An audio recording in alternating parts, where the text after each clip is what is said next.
Ini Istoripau again. Ang huntil sa lahot si samay la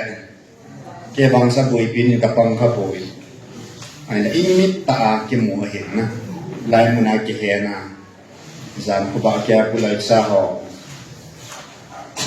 Ay po mang sa ho loy azan gi pi bahan bui pin suhi. Ang huntil la ta so Việt Nam sân trong ngày cuốn nè, và đại hình phố số ấy dùng chỉ cần thể phải nè, thì mình nói thật mấy miệng số, còn đi so mà cái cana, cái cana nằm xịt đó nè, cái xịt tao rồi, mi trên ai đâu là mang khát đông tạ phải là trăm mà năm nó cái tao nè, nằm sát giận nằm mà hiểu, ai là chỉ bằng số mi xịt đằng kia gì là lại nè, xịt hàng đẹp một kiện là lại, xung quanh kim cả sai xung quanh nhà dạ là bùn là cái bùn gì cái này, thì xung quanh cái dạ này là, ấy họ biết số,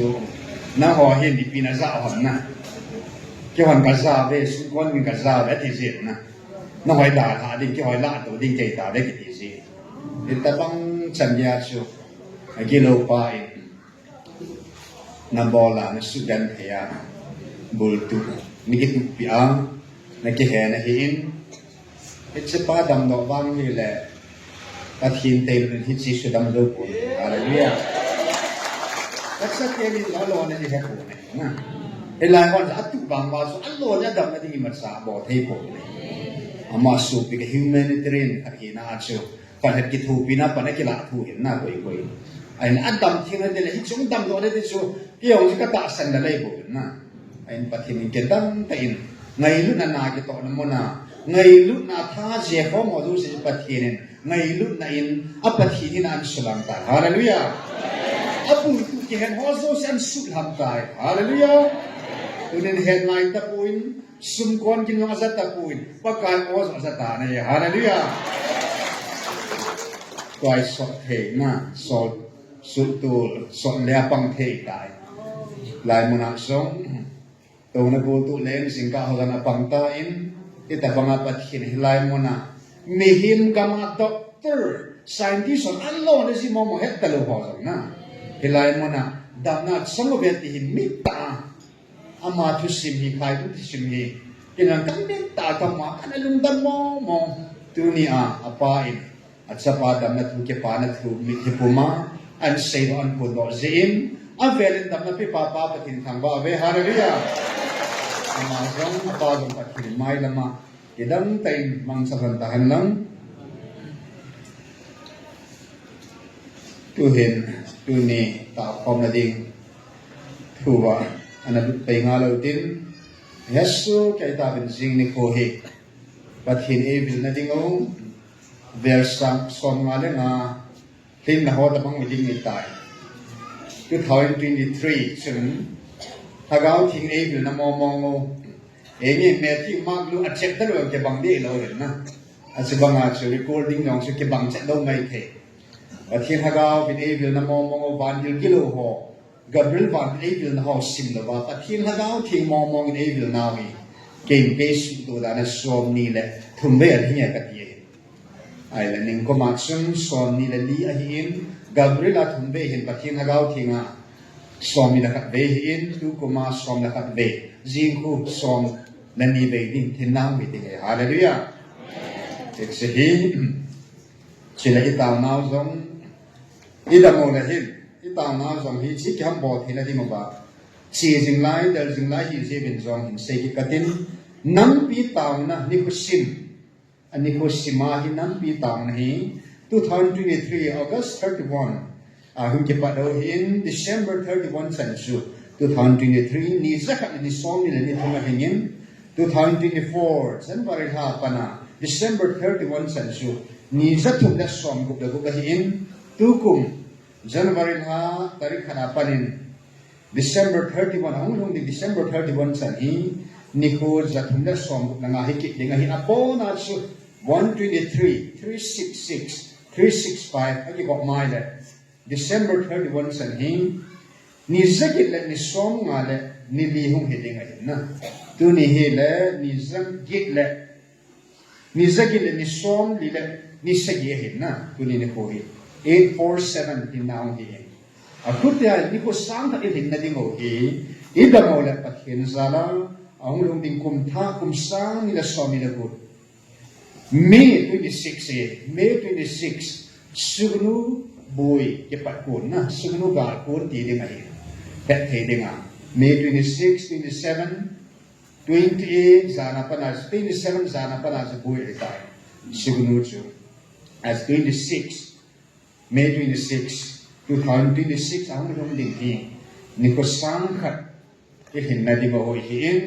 tu ni sang gaya ni zagi le ni som li le ni sagi pan la ho zo si sunga ngai lu na le zana sang pinat sung chi ba pakai mina ke pa tu sei na in si bai kan mo so ke ve hallelujah online pa ko zo si zong amen ni ho sang khat san ge ya pakai a phatai ti ka sia thousand heading in pathinin ti dam lu dam na e piu han lang Hagao baka na ipiw han lang, hal na ipiw han lang, hagao galvan, tutak na ipiw poin. Amithing te ahat sa teho, asipe ho zo si, ngayon na mithin patinin. Ay pungbu bintin, ay pong sing tapano, hallelujah. Ya su ni ko sangkat, nampi tao na wit ni ko sangkat hi. In hit te diwa mahiin hi chun, idal sing di hit ito chun. Itil ko na tago ma ani ko mo igasim na pau hilovin tu niya patin ay pui na ho lupi na sile ho jang tao sing khat hi na ba ming khat sin lo ma lu khat ngai sula na lo ma chi chan ge ta mu chi chi chan hi ta ipi ngayam agai ti le ka ne yam ti ne khat ngai ya chu lai mu na nam pi lem pi le nam pi lo kun khat hi na ba he tu niya lo him kun za ho ini patao rin kisim dewe hallelujah hat sang pa kada thona kile sa lo ding hi e chun gun su ta in thanom ta in pan anala kilo tin dunia zinga urun ding hi to ke hona hi in khat ve na tao yu hin tin sidinga hin mun khat min munita bang pathin fin sinha me zon bungku Sang som bup lagi. Simon Peter yang adon budin. Pakai kei ho kui hinga kat si ding ham. Tun sot him kim lo na thu nanga ho hichu. Pathina thu pathi bo pi hanlang. Pakai sim leya len laya iser mun na nei ta in. Sei ju ho le sol sa ho sei ju yang som se ye kilanin sol sang som ye kilanin his as sei ju dam zong na in Pentecost ni ko a hagao ting ki pu ha a het to sa chung cha chung ho jong su upper room Jerusalem in dan sunga tao ho lung khat ta ni sia tao ho chu mi san som ye bo na ba sol sa sei ju ye Hitsi mga chen pakai hitsi ni kuwa hi tukil tam ta setan keima hinat sanga kahi keima kata sa nelo kathi don lo chun tun swat hina nei pun te hitsi panin chung lai ha asata bin asai hi ho zeng ngam chun bo kathi don kata sa ne na di che pa pe atil mo mo ai thei ta poi ya hi sei phasa ka da au tan na amolai tai se pa ama thi don lo ama ta san ne lo chun tun so hin na nei lo di he se pa bang ni ai sei mo mo ki thei lo i ta ati ada ta bi nei le he la ya su pa kai so sa ko ma nang hon song nei da di hom nei da na ti na loi ho ma chi ta in nang ho dong chi ta bin sol sa petare pakai kui ko ma ka chi di mo ham a jesu nang kom bo ba hin tun so hin na me nei so hi de na ti ne hallelujah ai khulum kevin krista dingin ana thi vin ne ke pedo tun song ho bung ho in hitsimuna che thi vin danan sinta dan tam ki sim ta in le kha tam ki su ta in lo in nei pi banga kinung kheya hilai mun a hung singa dan si ana kin hei khan na bang si kha di ibi sinam jai le van no in him na pu do ho bunga hin van kil sang om po ni hello ni sang om po ni da sa ba tin kyo nai bo le in sao se hu ti hon sam heaven van ti hon sam heaven van ni ta ga he ta bang hi no het la kin no ka het la ita bang hi ta sa ba ti ho nai bo chme ha ga mo mo ba ti ni kyo po a hi lai mun wang hi ha ga le thu ta ba ti kyo na mo hi hallelujah hi lai mun hi lo na sima oh bem otso de ma pa ti ba choi na mo hi hallelujah hilai mun hi hat sunung wan lal tu na to pa pathin o ki sa na mun ai ki pho na mun hi hallelujah hilai mun hi van til hat bin michael van til na mun asa mun thieng ya pho do mun hi hallelujah hilai mun na da ha dan ki sat na ho bung nei pa song hi lo ho bung pa kan kan hat sa ati ho mi him ho ki chat na mi him dan si ki chat na na nung chon kha jin ni khwai na hung da ai le am sin ang nei ke ba kai su mi de to hilai mun na jin ko jong la ei pya jong hilai mun da ong ko hallelujah jin ko ki ui pon ka dam su na tul so na hilai mun na hung ki phung pa ha gao thing ka ri ki pa ni ka sui jing dio ya hallelujah ya chilai mun ki hai ho hin na ki hai ki ko bi nahi a hin bang se ta in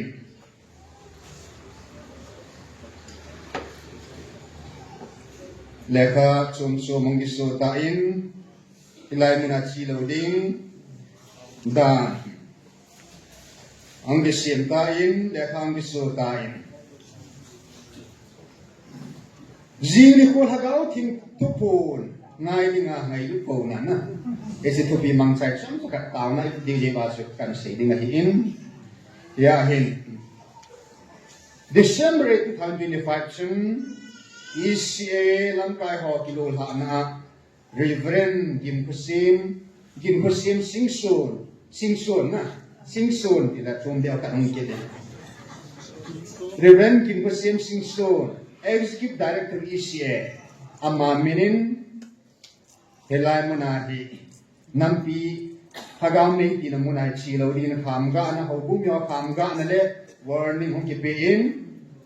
abanin July 9 2025 in the name of KCCM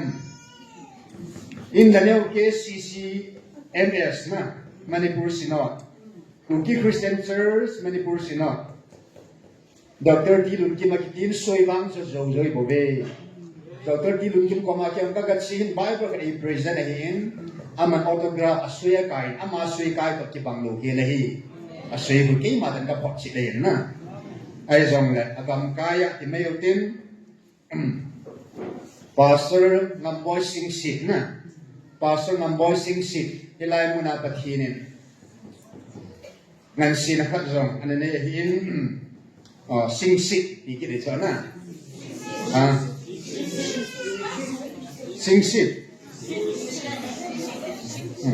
Sing Sit. Oh. Nãy Sing kan mani kita no. Sing Sit, yang kan hui kita. Nye agam kai mo pukadai na acu ama min sukan pahintin hilai mana pathin. Aku na hilpi ngamnani kila adong sanahin. Aban kilin Reverend Dr. M. Fong Goseho Kip, General Secretary KBC, September 16, 2025 na. It's yacho. O bung pikilo na dung yacho. Ama mina lekang isu WhatsApp banu ya kitangahim na. Imuso kaya diuhi. Laimun damatu azona le vai pinin. Reverend Namho le aloy palam kaina Chairman Mohe Pastor Fellowship December 11, 2025 in Sun Lekang Isu Kede. Helai mun sia lep ya mun achi loading le helai mun hi na ki tong ho le helai mun hong ki phu adem naw le adei lo naw le helai achi chi ho chan ye long hi ga na thu na warning pa tanan pitabin dunia am ho zo si yong chile alam kai chan hom pi ho zo si ding ba ina taw diu he zo le nong lu ta ta ne le diu he in dunia hilai nam pi ko na o him nang zong na ho tho tho be nang zong na ho mi na hi ke zong we ho min ke ngoi chang se zong ke ngoi ching ho zong mi ham zong mai thayong chaga zong mi ho sa zong mi ching pa zong mi mol pa zong ku ki zo nam kri ti ho zo se ho ga hi nadam si a su na nga lo hi di e po na nga zong ti tho tho Hilsun am hozo se he tunin e koin zan ya hat sa pun zong evanis putang len se zong ko na an nei tai kasi ta sa pon ya tu nya le ka him su ro chang ei ji bin sun tu ni ni kwa hin atum be azing ne ko pung ni le zong hin pa kai mina hung te te ding in ka hin ko ve na nam san khom ti ho Pathin suma ki ho po in na drat Jesu ki ho bia. Hallelujah. Ama kita sana hiin ahong pim pa athi pa athokit pa tunya thagau thi ki Jesu ama ma ki ho ibo be.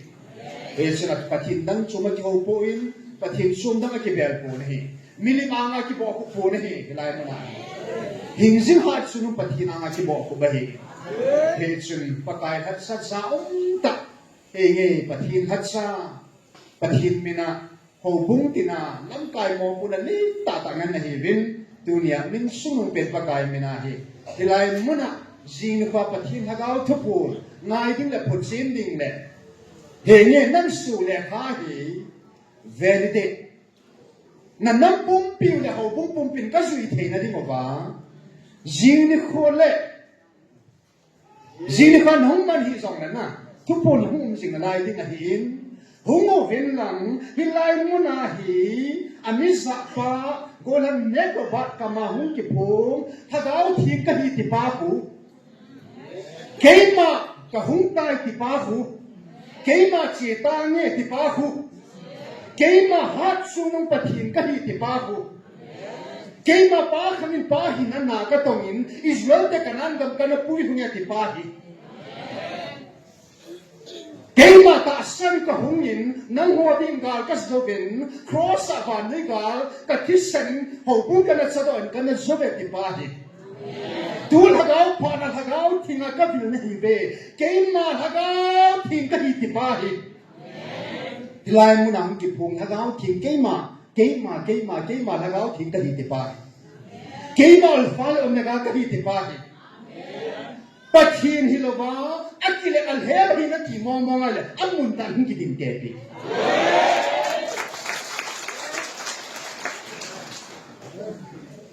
Zalhin kanis punang setan ke homan kating zo po bin kanang zo po bin Kay mahagaw ting kami ati bangin apot sina kamubin na hinay ka kitabe Nang honbang na hipoy na tiyo din na Kala pa na hipoy na tiyo ningal Nang tabang ningol ang pun. Covid ti patlayin inam sumol le kam sunga bani Covid sulai so doctor hoyin. Hichi Covid chu dan lewin koi taw le koi kisan na koi iti dam na. Hoya kun ham iti zan ham ti. Aku le ba pot sin ba hi ba kun na si kisan na pathin jala tai Covid a koi mati kium talaw ya. Hallelujah.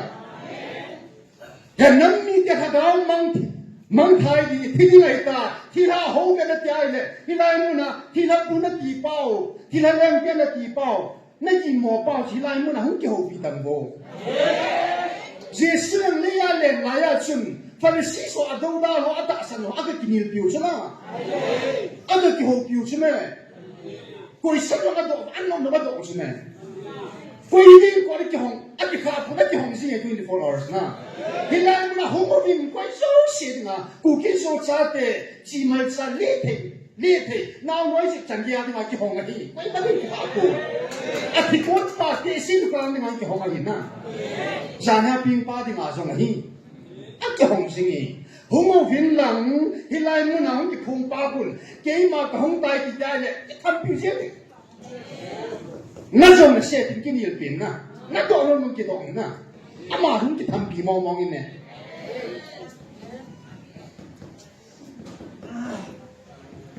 nên nhiều số ba nên nên số ba nó phật chết số ba nó sung đi số ba này cái bà tay nắm pin duy tạo cái gì cái này mà tao hồ sơ xí là mình không có duy tiền nhiều nên nó đồ sâu và nó sụt tăng rồi này nên nó lại là cái sọt tiếng nhiều này là nó cái gì tiếng nhiều về sống à và là áo thiên cái gì thì bung nhị bung tung sung thúc phun không bol pa hình á nếu mà thiên nó hi bôi thì là mong nó hiแต่không phải trên mong hình ama wang na potchik ngam lowa kala pana gachakam kaka mination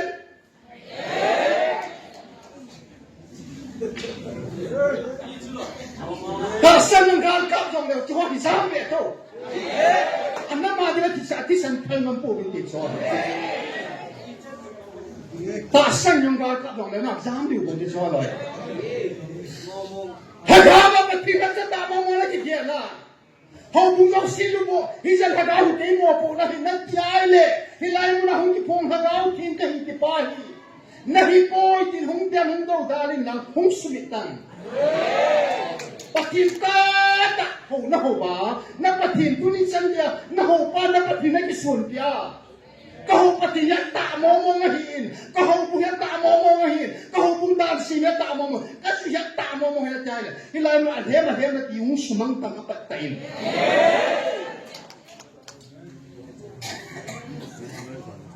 Cái tin tiệt bị số là hoàn sản là cái thùng tặng, nó bắt thì các bị sản là lò mò mi,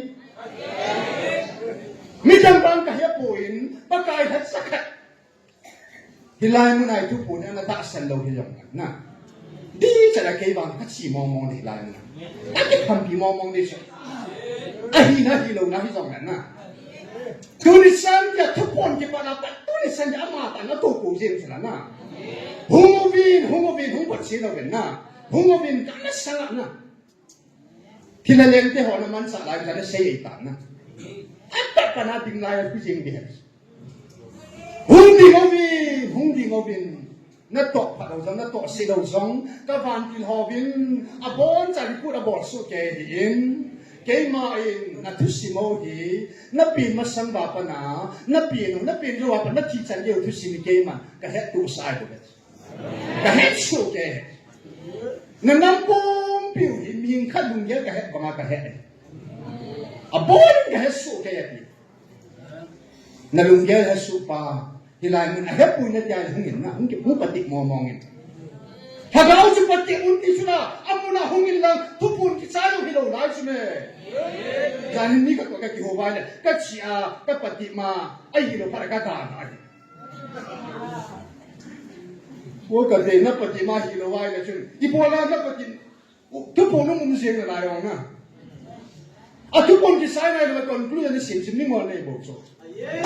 Kay bang kat cia, kat pati ma kat sui jing lai de kat ti.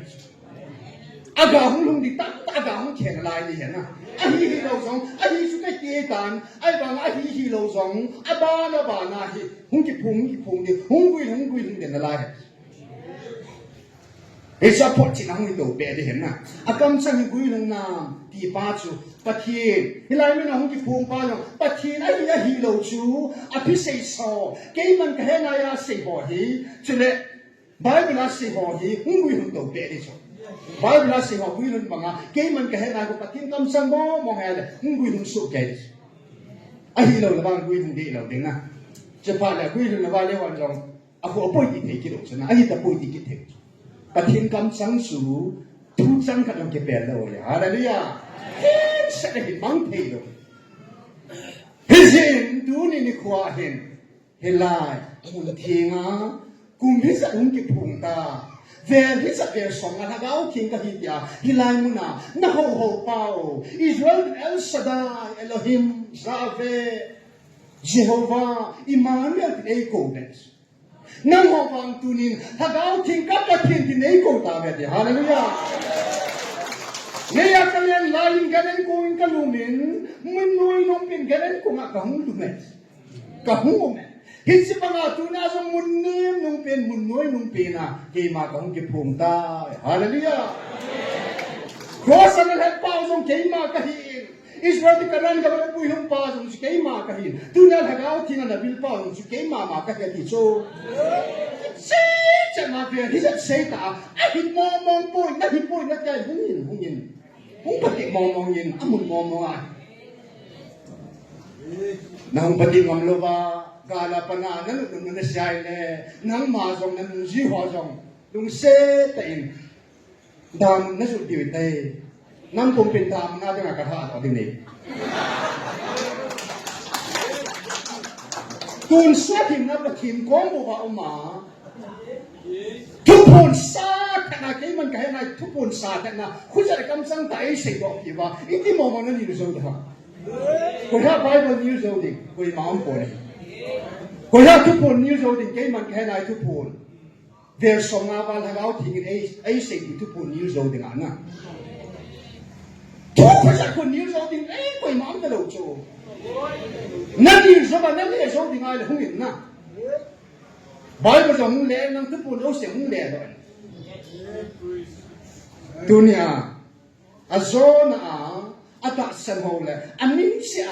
hồ bung lâm cài khát hina amma min si hung sunga, lẽ phá hình su hồ dấu si hi dunia. Pathin amma mà mình kinh cả đoàn bút đi ngay buồn pathin amma mà mình đoàn bút cần xin đi hết. Khát na van mấy cái cà phê ngay tiếng, thuy thịt hello. Atui nga ko ni ana don bulo tena mun kada don masau tin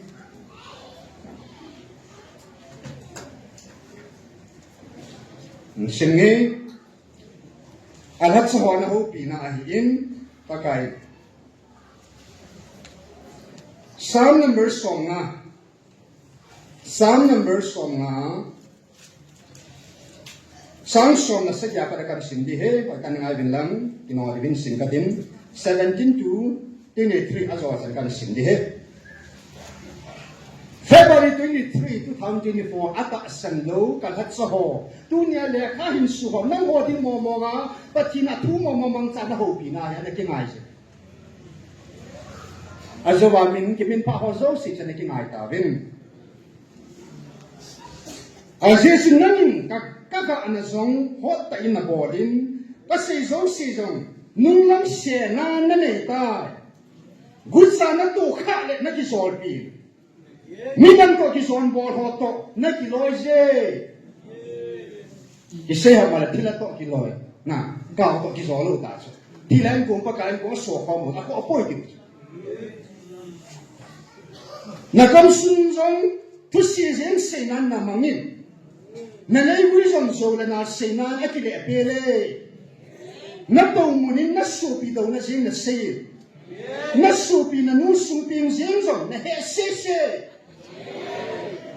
pati na he supi na lung ke bona he ko pati nin na kam sang na sei do sang bona mian sin na he na sei do dang na chung chang thum ki tan di na da si tin na mama nang kan di na ku sen tin na mama nang na han di Hili chan pi na botan ahili wangin kay man lim salo ba ka koy na alay na hi lung sek hin kuto di pathinay na alay ya china pualan po alung hangin na po na ba pa na long obe ata sa mo ke walung gyan yan lang ile asu di ngay tan na puan kulo de se male lung ning be siya pathinong ki bok pi na galay ta pan form ha acho kungai ta din poloi ke din na zon le sa kop na Jerusalem nei ko ha ka sa ri ati ha na chana as bol cha loi din ti se ho in hing lung yan pa ai ba pa kai tu ne chang din dim sa la ka koi na lai na hi lai ta hi Kizing song hi nang kapang khato hi ding ham tin na kya ta wa sa sa dum le se ne ke ma hadau thing pa thing ka di pa to ding ki bang da na ki kya do ta ki se do da thunei nau ki bang da na ki kya do ka mo ta Kizing song ke pa thing jing song nang kapang khato hi ding ham tin na kya ta dun bang ai so nang ai soตัวบางก็พอนะฮีนั่นมีมุจังตาทีมก็จันสานะฮีมาจุ่มทุ่งเกตันดีเต้ปาเตหอตัดสอนี่กี่ไงจูขยุนปะทีนัสมิตาเวอาจิติเราเลยกับโปแต่เราว่านาหูดาจมูเราดีนะฮีปะทีทุกท่านนำคงดีนำสมาฮาเลลูยาเกี่ยวมวยจิงป้าเกี่ยวมวยนี่ป้าตาเนี่ยอาจิงอ่างเงินสองที่ทำเดียวอย่างนั้นเนี่ยกำซิมป้ากำติดกำมีปุ้ยป้าแต่กำอันนี้ปิดป้ากำซิมป้าปะทินเนี่ยคงอ่ะป้าเขาสองที่ทำเดียวอย่างนั้นเนี่ยอาทิตย์สนัดชดตัวยิงกันเพลตัวหูบุ้งตุ่งตัวอนุอาตาสาธิสันตัวหูบุ้งตุ่งตัวป้าหูบุ้งอันนี้ป้าคริสตาเนี่ยการหัดอันหัดซาก็คิดอย่างจะทำอยู่อย่างนั้นเนี่ยนุ่งกษัตริย์จะเก็บบังอาเซียชูอัตตาสันโลนะเขาแล้วชอบไอ้หัวตัวกิโดที่กิโลเป็นชอบอันพันเกี่ยงโลฮีฮาเลลูยาสองปีตัวกิโดที่วันตาเนี่ยฮาเลลูยาสองปีจะมองเนี่ยจะจีโล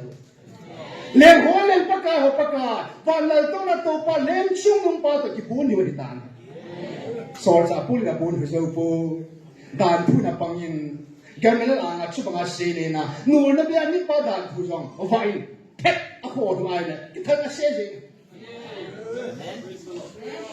โอ้ไงแต่เลี้ยงที่ไม่โกหินว่าหัววังจูเกี่ยอาจจะของโกเทลีอาจจะของโกเทนะของโกเทต่าง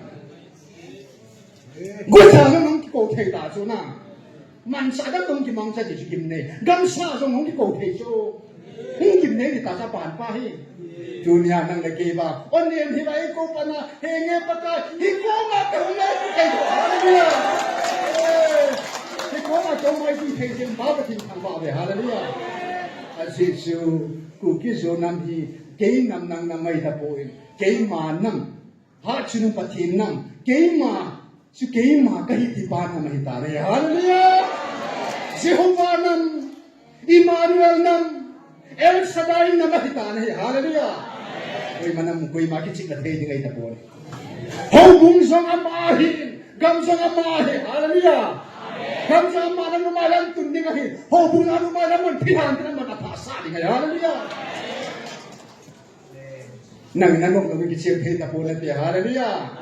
Pati mo kisama sang hilay mo na mahumasang awang su, nang madayde hina, nang matutwa hina. Ama nga pa rin, alaw na ipa nga pa rin, hallelujah. Akam ni pa hunga pa rin. Ako punay pa hunga pa rin. Nang tutu kinatapo ni. Ama tutu chedi ngay tayo. Hallelujah. Ibisi ng Len Joseph, Pagayo si Patin Joseph. Hagaw ho Joseph, hagaw tinga maya. Hallelujah. Ama tubog chali sinamso. Tuni sadya ma tubog chali hin na. Ngunting kamtin hay ho song kudang agisubang tabi na. Hobong lam ka ho song agisubang gam tabi na. Abangan tapo ni. Hagawa sa bedding ang nataasang people bedding ang head tapo ni.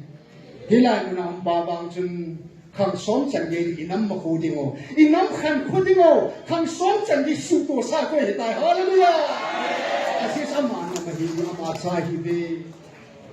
Kaya kaya tapo. Kasi yung kaya tapo eh. Kandi ho na pakay kaya. Hallelujah. Ama song kaya ang ama kahitan eh. Ama tutu kahit. Hallelujah. Somi na tum. Thangwa na kitay na tilto banga bolpan. Elsa bolay. Hoy sena ba tayo. Hallelujah. Misya maka thangwa hon no may de. Hallelujah. Ganang thangay lo hilay mo na ngay lungsunga mithipuma pakay kay wa chaya na pakay lung hese. Hallelujah. thằng hoa này cái này là thiếu tố bằng à bol pan ấy ra bol là hin alam ha cái sim tụ pi pa chú bố bắt hin hú hình là cái mùng sa đi ngay hallelujah van người lâm pi ta ha hilai mura bắt hin lâm pi thiên an hun đó hi chỉ lâm pi cái hắn khao giống xịt hú hình ai um điều hallelujah thì hắn kia nó tầm sma lúng này cả nó cái xia thì lại nên biết cái khu là vàng chân thật thì vàng chân còn nhiều hết ba tiểu nữa hầu hết chân giảm tạ referent họ pastor họ doctorate họ còn vàng cái hồng sinh thì hi nó tầm smaประกันผ่านปีโทนี่หินabana pakain amho mama an ho pinai kidong si athui mang chan mun kan nong an don bu kido tin king ka sei poin ka thui ma ta san lo ka ho pina hai na ka la chu ka ho pina hai ti chu ke sei poi yo ka ke chu hang ma kha bin ti ta ka e bo che ho ta cha chi chi hi ben na ai ba ma ke ya din ba ki ta lo he ke ka ta san ya ha ra ya na ta san lo ya ta san lo ka la chu ka ho pina hai ti a he chi hi March 1, 2024 là anh hô kỳ nào thế ngày xuân lắng chẳng số mi là cả na hình kim là kim ga ho cái sol pun amma ho là thấy thấy gì một về à sao vào là kim mình thu cái xe cái pun anh là amma ho gạo vào gì một về na ai chú là agao ta pa zu gao cái trái ta vào tua agao ta pa nữa âm hồ luôn cái ngày tụ na cho họ cũng mi tin cái bụi là cái tin cái bụi là ta âm hồ đây giờ đã cái sinh bao này là chúng người ta cho âm hồ xin thu luôn cái ngày tụ na na tập trung cái sinh họ cho chúng ta tu không ai được âm hồ cũng cái mà học bia hung bằng mong hi leo cái mà cái sinh họ chỉ cần nghĩ thì nó ấp phun ra thì ngồi hi hilai mula hongo tin pakai ko noi sao tin ta sang tin nam sunga puja le nam dam ni ta so ina mo tam na tinga man henchman ami ta kiel mo de zaman henchman iti pui na man henchman chute ama ho sa lam piu kilo ba kun le a thil bolo kilo ba kun ale he do dingo na ji ke ma hi nai lam sa bo um sin pathir hallelujah gam lam khalau hen pathin ka hi lo ho cùng ở xa đây này cô mình pakai này không về này không về gì mình nái lắm say đi lấy tủ là bạn không về ta về hallelujah cái gì à xin lỗi ai về cô về đi lấy tủ là bạn về ta nái lắm sao mà thì cái mà các mùng đồ thầy lo nó tiếng âm mỹ em sao mà lên mà cái xe lại cái xe thấy không hầu cũng đã cái xe hầu degree tài cái xe sao tôi đi về ta chỉ bắt thêm mà sang na gu chắc là lùng ya si lao xie po ma nâng cài nó đi bộ chứ à chúng ta cũng đi tết đi bộ cái xe thay đổi ta khiến mà sang ý xe nó cái mà phản này cái số cái gì đâu không cái mà mình ăn xong số ba gạo thu xây ya kiếm gạo hầm cái mình mang cái này thì ăn xây cho cái mình cái gì đó ta na cái mà hậu bung cái mà ta cái mà doctrine cái mà chi phía cái gì anh nói cho sim su là tâm hin anh là trong là mình cảnh làm cái tin bố là cho sim đâu điều hin à sáng sớm chúng ta trên sáng ấy in sinh ấy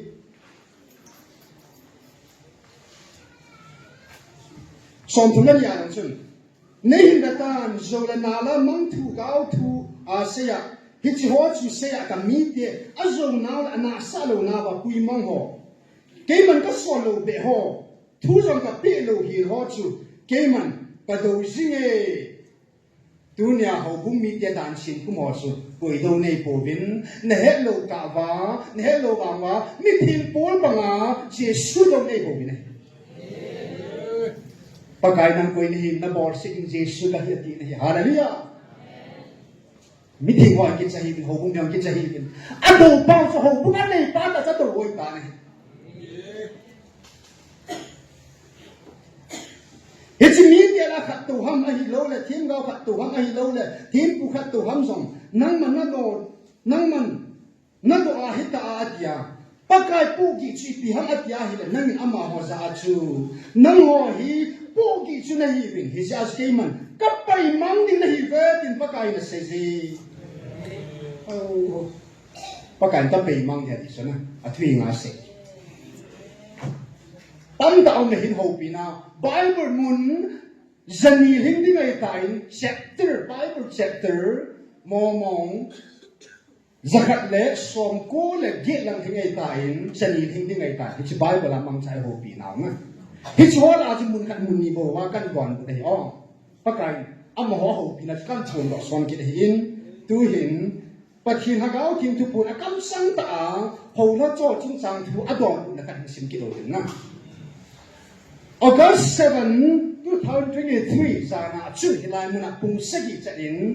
ha gao kim hong ta hilai mun a sei ke ma eli thing pu khela ke ma Samuel thiên đạo và các kỳ hành tài Hallelujah. Khi sĩ băng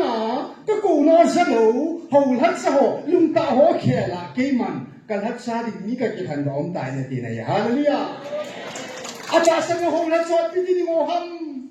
cái bờ tin thứ đó này cái này là cái sự sai ta cái sự sai bằng cái mà âm hồn tung ta bù mì âm hồn mà cả cái quỳ ta lâu dính âm hồn không có chế đi hết cái này mình ta sẽ nói còn phát hiện chút buồn chuyện hình nam na thì nó tổ năm tổ lom chiều nó phật chịu ngay chỉ là nó hùng hùng một nó bảo xuân lai mình ta sẽ nói có chế nào bằng na ai thiên chế bằng chính chế bằng na nó có là tuy chế bằng hết được ngay chứ nó phật chịu ngay chứ ai là hết chú phát hiện cam sang chút buồn nó nung bền à chuẩn nó nung bền thì là October 26, 2025 Sunday 3 p.m. à chuẩn thì lại mình bắt thiên thuần thế khăn ta in thagao thiên bắt thiên thagao thiên thì bọn mình sẽ thế thagao thiên thì số kéo thế 1, 2, 3 thagao thiên Hallelujah à bà mình thagao thiên cấp bắt thiên từ thế 1, 2, 3 thagao thiên cấp bắt thiên Hallelujah thagao thiên sa đà đi quỳ hằng na thagao thiên đâu đi quỳ mắm bôi sa đà đi quỳ mắm bôi thagao thiên thứ phổ này thagao thiên cầm sang này anh Satan hi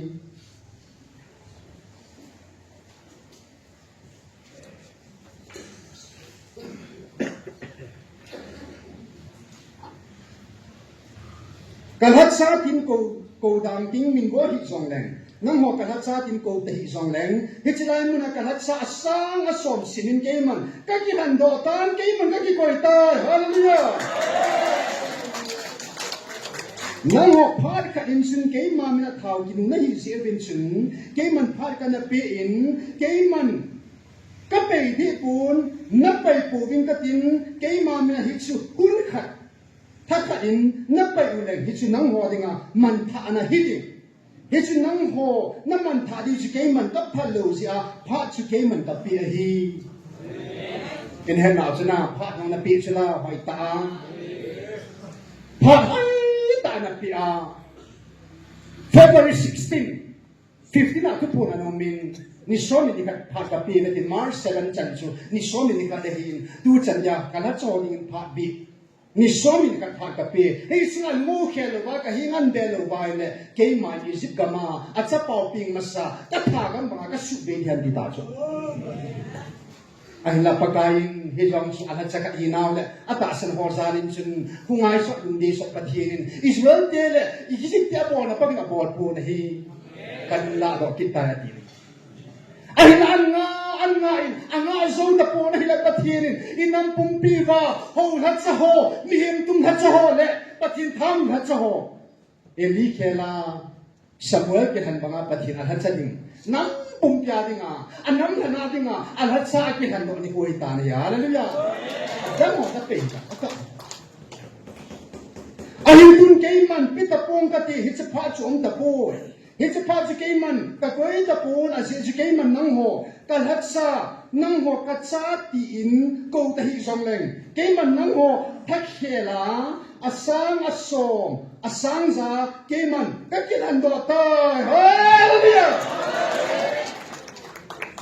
Huri nang ho sin ki mana namo puising katin tungpong katin na nang ho sin na namo puing katin tung ta pong ade sa na nang ho sin Keima ita asan hole keima hatsa keima ta asan na tong ho sala ko keiman katun dingai mo be hallelujah nang bitun mo na dinga li khela Samuel pakai na tunehitan na si bangaju ata asan alat sa ho may tha ho chan ya patin alat sa dinga tunai te hallelujah inni lo hilo chu patin ka tungta ka khel ta ka khel ji nei na abisa lo su su ding ya amwa ding thang si em si mo mo lung han om ding mong hen na lang khala oi mo ding hi pu apo ding chan ke bo la wei tai na ama in kun ama plot chunga chu athanei na pa jan ka sa thu hen na a plot chama thanei nai nan agam ta ta cha nei pa pa thi re hallelujah plot sum bo ka thanei si mai pu agam nei pa agam sim pa jo thanei so hi ngày lúc nào bù nâng họ các cổ này vĩnh nâng họ hít chỉ đồ khang chung à tàu cả thúc bị ra là hít chỉ đồ khang chung à tàu hóa sang à cái ngày lúc na thúc bị na tiếng ồn xong thì bị xuống này hiện xuống bồi thì cho na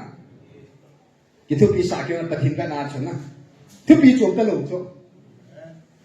à giờ chỉ kinh cái hành sự cái này hình cấp bảy thì tiếng à hi thôi đi nâng họ cầm mi rồi thì cầm min vô lại cái nâng cái hành đồ na giống pa san wanga kami pa Abraham wanga ka koda kan kapui zahile nang ho ke ma ai ta san mi nang ho ke ma ai ta san mi ni sin ala mai ti a ata san nang ho ai ta san mi hi sakpi zala ipitino nang ho nam ka tun lo ding ham hallelujah ke man pa san zala bu ka tun ding na hi be hallelujah ina mo kitung de te nga la bu te kitung ba Vogul putwa pulang hoi thonere vanam dia de ho na gulung putwa milim ho ay mala pating hatsa pating matang hagitya al hatsa akini bol pa aleng pa ipagay pa vogul si sun ho vogul lungput ho milim ho na tibugin na hi naluwa pangong ikampitan moพี่น้องนี่ผมว่าจะอยู่ไล่ป้าหินแกเห็นแล้วก็ทำมองจะหมุนล้านอ่ะไอ้พอนั่งไม่รีบเอาในทำจากเขาทำดีที่สุดนั่งมาถึงก็เขาไม่ละจ้ามาไล่บ้างนั่งกี่โพถ้าเขาทิ้งหินไม่รีบเอาหัวละตีละนั่งมาทัศน์เขาเล่นตาดามอปูเล่นตาไม่ทิ้งตาดันกี่แก่ละไล่อันโบกุลลุงปุดปูละตีโบเห็นไหมนั่นลุงหางลุงหางบางที่สินฟาริสีสอดนักขี่นักจำแต่เราปีละหัวนั่นหุ่นต่างไม่ได้จันยานะหัวตามันจะทำปีตาเดี๋ยวกันเลยเกี่ยจุงอาหุ่นลงอากาศเลยเด้เกี่ยคนสังหิโลเกเลยเห็นนะฮิลายมันทำกี่พงฮักเอาทิ้งกันหิติป้าอินฮักจะหัวกระทุ้งเอาปีน่ะชิมด้วยนะที่หัวจุกอันนั้นชิมสอดจะเป็นละกันชิมมาเห็นอาการสังเสยดอกสะปาจุกันจะเป็นละกันชิมดอกทุ่งเฮเอฮอกินาปูเตมีขนาดเสียยูกิบเสียมาเสียคนดีโชฮิลายมุนาฮอจังสูปีฮินากิงไอสูเกฮิลายมุนาฮอกูอากิกันปูอากินหังปูอามิวอะไรกิพุงปาหุนะฮิลาปูคู่เหตุจังนะนั่งละมาฮิลาปูนาทีอามันว่ามีลิมโฮนันตีกินอามันนั่งทีละเลี้ยงนาทีอามันนั่งจูว้าวกุลุงปุปปานันตีกินโชนั่งละปาโซนดีกันทริสเนมิซีPoi nanti kamu mungkin berhatan bu. Haleluya.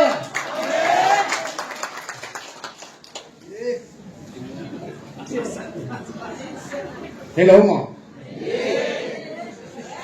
Mi tampi nampung piuhi hilai mana tupung pazai namu hiboy hen. Ahi mai sai pun. Hilai mo na tupong palay na mo hiboy ay po. Inamuhan na boy saita. Boy kita nila na boy. In sumboy nam sumboy kam sumboy. Kanis ya drugs ya kam sumboy na boy sa. Ho lahat sa ho. Bible sim ho. Degree tighter. Theologian ho na ho bungtam. Kibungkan na ho bung. Nam suke sa ho lahat sa ho.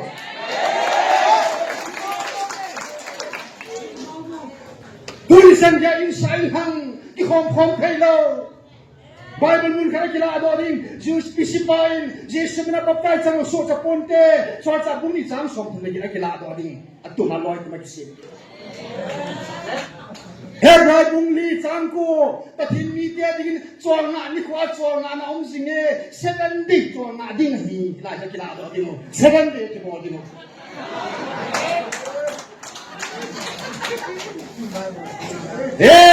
Jesus chu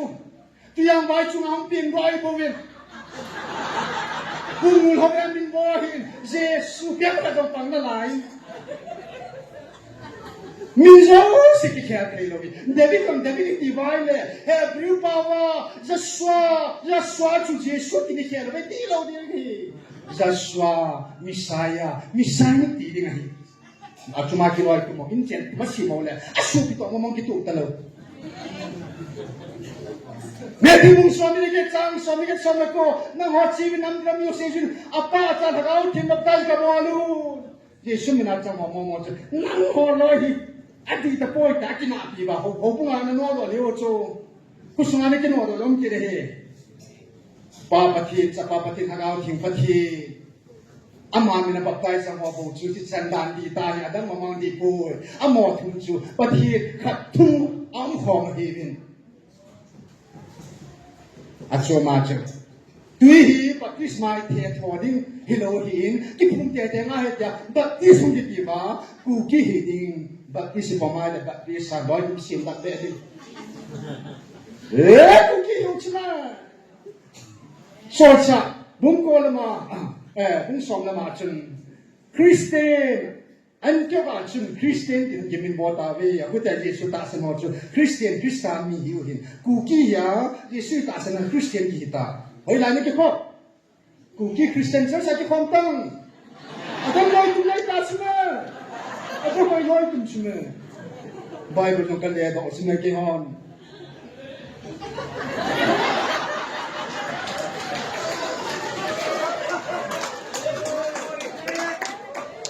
Azor na hau bung mi hon. Dia sepuluh hiti dah saya ikut tam kim tak.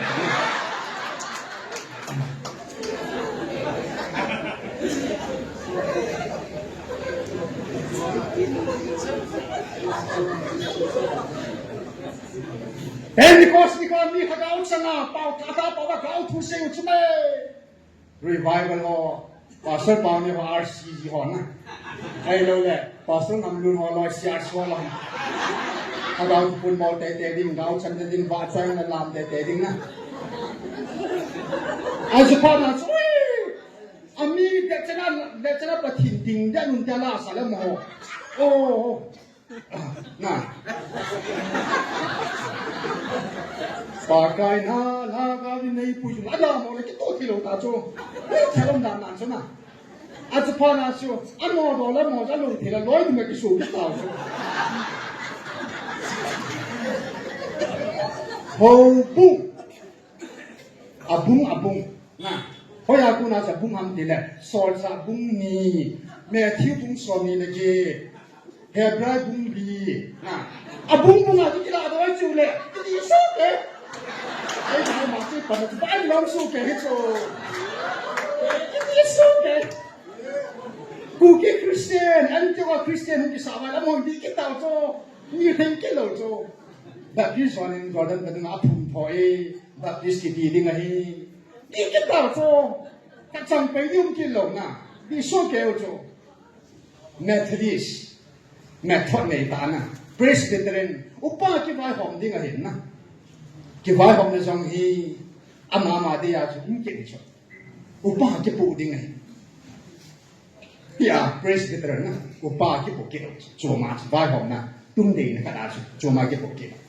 ai ta bang a chu mi hin lung ya la ming su to boi da man chu a bu lo phana lai chu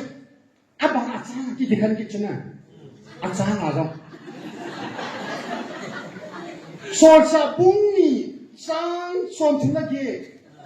Sol sa bung ni sang som thum la ku pa ki ki ta cho ki ni ki ta le ta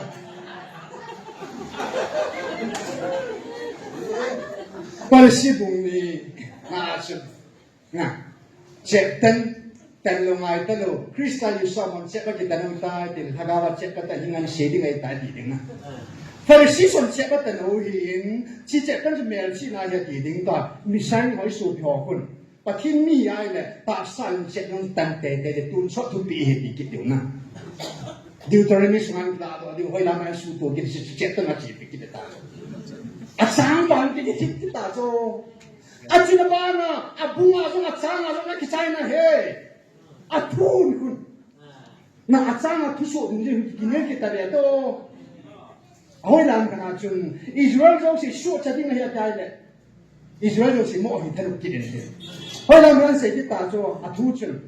อิสราเอลจะตีของดินันเนี่ยดิจัดพลงเนี่ยอามั่วเต็มจะบอกสู้จะดิ้งกิจเลยอิสราเอลก็คิดว่าจะเลยสู้จะกิจเลยดำที่ลอยกิจตานะไอ้จ้าถ้าเราขัดเสียเห็นถ้าเราทิ้งปีตั้มตาให้อันกิจตาอาทุกจังจังกิจคิดตาโจกิจa translation interpretation na ale do nang kibang kilo ka so ama dai chan kile ding azor ke le bible jong ke ma jong kalung thim jong kalagaw ki tu ta lo cha pon ba na ke ma le kalung jar ki tu ta lo cho ho bung to ki tu mi to ki tu ki da tang na le na ki tu ta lo cho ki tu na di mon po ne ahin la ki paung dan chu van we khang ki sima nong khalo jeme de ma thiro ki sa konin hallelujah amen yo pa pathin hi ku ki sa tin hin sin pathin ho kha ve ti hi kapin tan ka mun ka na tan ka sa tan ka khutan ka khoi khatan ka lu thirin hagam munin pathin ka mun ta ne hallelujah yesu ave ka mun ki ta ne ba sa na jale el sada elohim pa chu awak ka sa te ki ta ne soal sakit cuma na tong hagaw king sige singa na tong ta oh dunia ke paong dan su pathin di tai ho kha ba isi pathin oi sa kan ba ke pa ni umpo ni yesu aba mang thi ta po ve hilang na pathin oi ki sa punin nam ki khantal te phunglat sanga ho la bia salang hanglanga ham na pawa agam kaya apunga chang simluwa so ai sunga upa neo za ki khante chu pathirin ni ko zakhin le ni somli le ni sagi ki khan lo henin hilai le ta khom sa thi ta be ya ni hem kha nai bu jing bo le ko pathin bo le yes ele ko pa jing jong le se ba ma jin ho punga jin kha ke ki khom han pu lu cha pasal ni bo ke han ho bung chung ke han ni Allah tu sin pating ko no ka sa khom kan ta re hallelujah inam smo hi tu sun thapon ja bo re hi po in ho han cha ho sha bo re ni ti bung khana na leng ta in phung na sang ama phung chang chin pau ham chin ho pung ki phu ven ho bung nei pa dom ta lu mo chela ki to gam ta ve nei la ta ka lu hang ta in ho bung nei pa ma ta ha ga lu ku ma ta re hallelujah ni dunya ke ma ka thokina hagawa hoin ka sa do banga dunya nanat suma ba jong ke man hagawa hoin si sa mon sa bel sa jong ke man kami pa to ka kiting dal hon hi hagawa hoin ka sa do ding ai hallelujah sa do lo lo na nga lum zoi na pa kai hoin chi nga lum zong mi mi na sa lo pa kai na sa hagawa sa ku ta sa hi chi hoin hi chi kam do chu ding zo ne mi hem dam bang ke bang ka chin ta su nang na chin nei thi na ching mo mo ngai ta em du sri lai na ta out to na ko ni discover biam ag head ki mu do chu who I was koi ka nahi ham ti du sri ka head do ta ni hallelujah kuki na mi koi na ham ti sa ke do ta in na yong ke yong koi bang ti in na hiu ham ti han ke ta ni hallelujah ama ta nai se ti ta ni ngai lu na ka sa ja ku te ta hallelujah amen pa nga pa hina in len so se ana so farao lung ta be pa ko nin amite pakai nan pu ga kai ta ni hallelujah Dui pi sanjong Jordan madung ran ga kai sa ta ni agot thani chapa hina ni zual ti hosong sim ta sa na belim chon sel thi na agunin ni thun ni in thi na jong ga kai a thau ki ta ni hallelujah duri kun so hilai na hung tai na ki ti ni Zan Hagarzo Pal Gay Kahiti. May 30, 2024, Ningkum, Good Friday, Azing Saturday, Nathani Easter Sunday, Hichiniku, Saturday, I will not the same. Zan Hagarzo Pal Gay Makahi, Hallelujah. Dunia Garzo Pal Gay Makahi, Zinga Garzo Dipanga Gay Makahi. Zonbung, Sonbung Sang, Sonatumatsun, Sonatumatsun. There became a van like a Zota, Hallelujah. Yêu mau bắt thiên hi và nếu cũng bị số ba bắt thiên suy à khút dài le Pharaoh so anh Zovin lung tapa anh Sunen nè bút cái này cho lên pa ta cái lên lâu pi ta mà ta bằng lên lâu cho bằng lâu pi pa anh su à tổ na panakai hai ham thinh anh esan su Esther su lên cái tụi mình hallelujah lên nuôi tiếng nói chi số đi ngã su để đi chu lên cái tụi mình hallelujah Ama kita mo kitung ho patinan suan katain patinan lung sungalan alhat sa ataasan ho may thai chan yang pakai atung do tare hallelujah at han ha na ti na ya to hi pi pi san no gal kai pang pa zolan ba dung jong i gal kai de hallelujah ipu mo si mang sai pakai Israel kan pui pui ipu zo sa mang sai pakai kanan ka pui thung ina hallelujah Keitha mazala, nangtha mazala, mosi kanay na, hilay mo na tao at sa tenisya. Kanang kami hindi may po. Hilay mo na, nisya mitlo ba? Nilisya na itiw, hitin hagaw na hin. Gamti po itong diwe. Hallelujah! Hitin hagaw na hin. Ikaw kay sa adiw hin. Hitin hagaw na hin, kaya zon ay piliw tayo. Hallelujah! Hagaw na ityapang mo si Pakay. Hagaw na ikong Pentecost niya. Hagaw na Tang sok fire na may lay pa makila at chung sila chun bangin tunit sang ya tagaw may kya pang hoso si chunga tagaw may chung jingan hallelujah sunda tagaw may tayo tagaw may dinam sung salva di mapatin ni al hok sa adik hallelujah chin makuba ang kinem tanum singotin kibut na banga tuni mo mong shading lang ni kumaka shading lain hello lain point hi nga ta bang cái gì đó phát bố căn sấy thôi tặng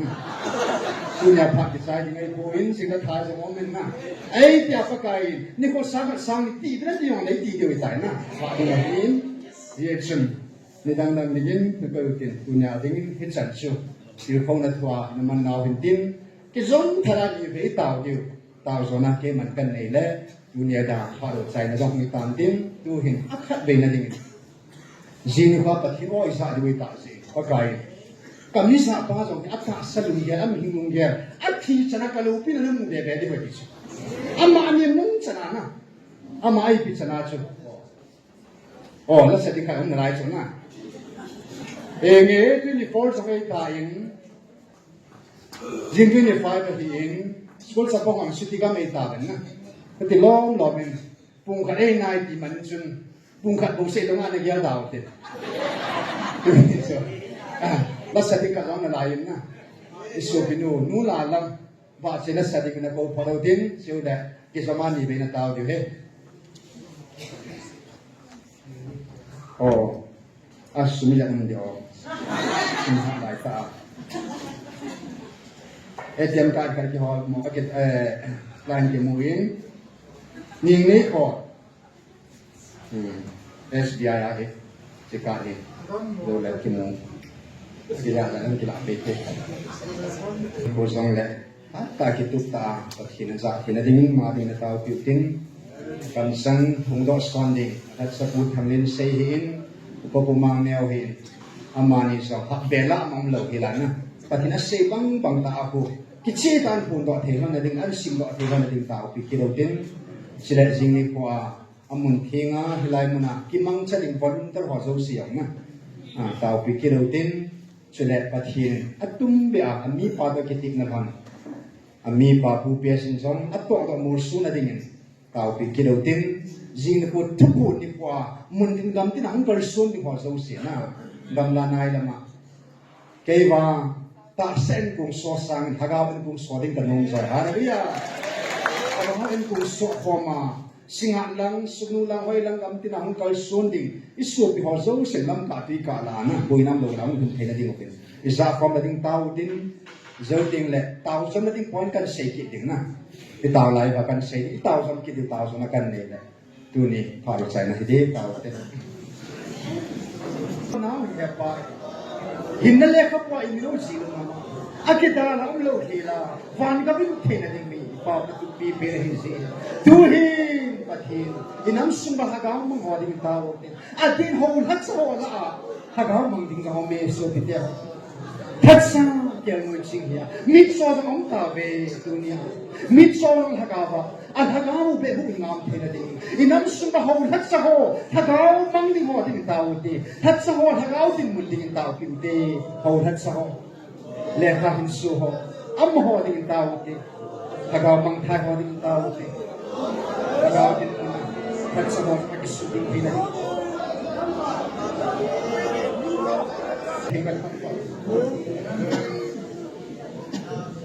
Tuni Ali thiam pu song sari mo in na goita Nebuchadnezzar song paka lego bita hi ba I mo mo mo in na goi na hi tuni ni ko Namitin pol panga paka tilpa po da na ki gela ho bumi sugante Ahila Jesu nang ma do kha hat sa zo si zo I mo mo goita ta ka ta Tan tayo vai hotai. Ni ka ho pati na hilo ham. Sa ka ho pati na hilo ham. Tipo kim na ho pati na hilo ham. Ho bung sunga minoy nung ho pati na hilo ham. Iti minoy nung ho siya. Tu ta ka ni na ita anong mabote di pagpaka. Ho bung na ipa na hila na hong tipong tayo. Nang mahubung alay ng humding tayo. Tutan tayo. Misaw sa ito adung sinang mantutan tayo. Hansa dem ko hiya, hansa ta ko ham naman. Kanam suna pati, bal pinga hole, ilzat pinga mongin, ne presenta mi pagka. Zamin ng makahunong po. Tasan ng makahunong po.